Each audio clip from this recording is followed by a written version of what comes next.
Those who argue for degrowth don't say the global south should do it. Okay, that's generally a fair point. Here's the counter-argument. If we want to fight climate change by lowering economic activity, even much of the global south will need to consume less. Take the entire globe's GDP measured in PPP terms, it's around $140 trillion. If we divide that by the approximately 8 billion people on the planet, we get an average per capita GDP of around $17,000. Now you see the United States has a GDP per capita of around $65,000, so we would have to be much poorer, and we'd have to keep scrolling past New Zealand, past Japan, past Spain, past Croatia, past Turkey, past Chile, all the way down to, keep going.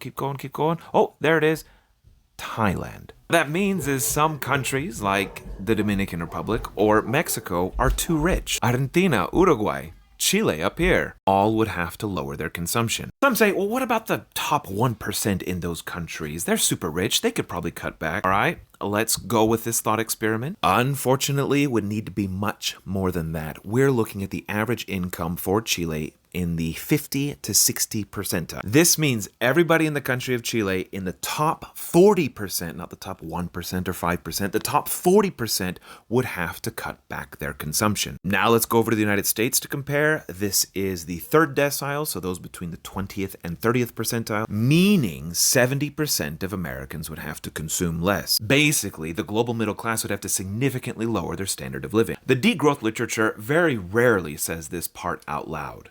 But I did find one source. This was referenced by the famous Jason Hickel in one of his blogs, providing a decent living with minimum energy. I like this idea. I like this title. What's their definition? A GDP per capita of less than $6,000 a year. Yeah, no. They say that everybody making more than this is just wasting energy. We're living in a surplus. I mean, do you guys buy that? That anybody making more than $6,000 a year is living in a surplus? Yeah, let me know in the comments. Hit that follow button. I got a lot more to say, especially about sustainable, viable solutions.